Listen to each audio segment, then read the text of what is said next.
importers. So all importers will have to obtain either a surety bond, have a credit card on file, have a cash bond in order to ensure that their imports continue to move into the country. So with that, CARM is also going to look at enrolling surety companies via the CARM client portal and provide the ability to establish a direct connection with CBSA via an API or an application programming interface. So all the bonds will be electronic. So there'll be that back and forth between a surety bond company as well as CBSA. And CARM is going to simplify how CBSA receives the bond via the following options. So an importer will obtain a bond with a surety company, and CARM will receive the bond via an API set up with the surety bond, or the other option is an importer will enter their bond information on the CARM client portal, and the surety company will be notified to validate that they have a bond for the amount specified. So having access to the actual portal, you'll be able to see the back and forth and understand exactly from a security perspective where you stand. So you will have the access, but as well, CBSA is also going to be monitoring that. So what they're calling it is you will receive a nudge at certain portions in the usage of your security to ensure that you don't go over what you have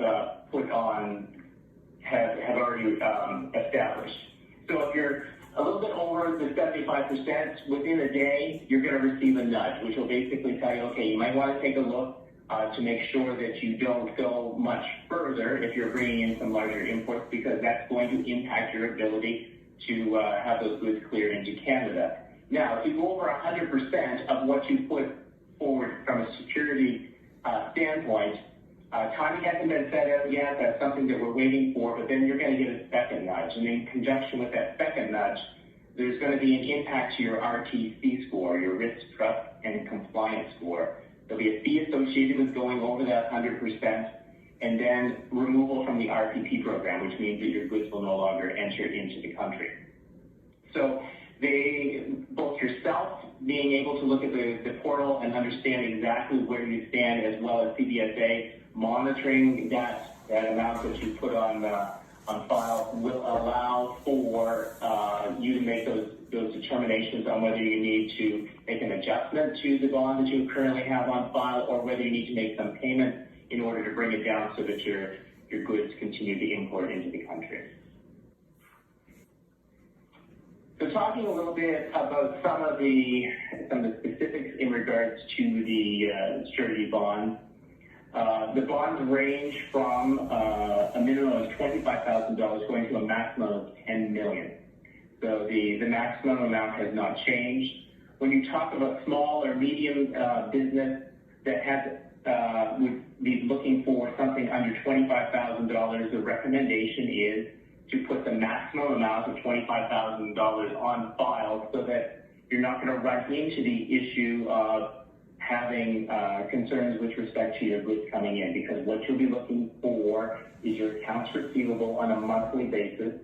So looking at that, if it's less than $25,000, then you can automatically go and say, okay, I'm going to put $25,000 on security, so I shouldn't have any problems in bringing goods in over the 12-month period.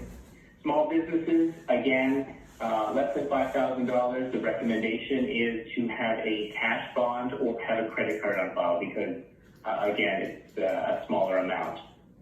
For large importers, the importer's surety is set at 50% of the highest month of accounts receivable, and that does include your GST. And that is over a 12-month period, because in some cases, you will have companies that on a month-to-month basis, there's not a lot of variation, but there will be other companies that will have ups and downs depending upon season. So you want to make sure that you have enough on file in order to manage those high months as well as your low months.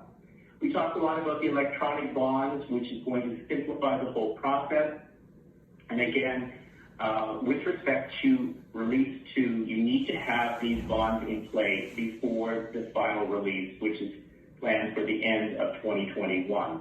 Now, from a UPS perspective, what are we going to do for you? We are currently working with a third-party vendor to put together a plan which we will share with all of our clients, which will make the surety bond process a whole lot simpler. So we're currently working on the final steps of that. As soon as it becomes available, then we're going to share that with all of our clients so that you will have an opportunity to look at this and understand, and like I said, it will be a lot easier than you having to go out and, sleuth out your specific surety company and determine rates. We're trying to do that all for you on a front end, so that one piece is taken away so you can focus on the other pieces of CARM.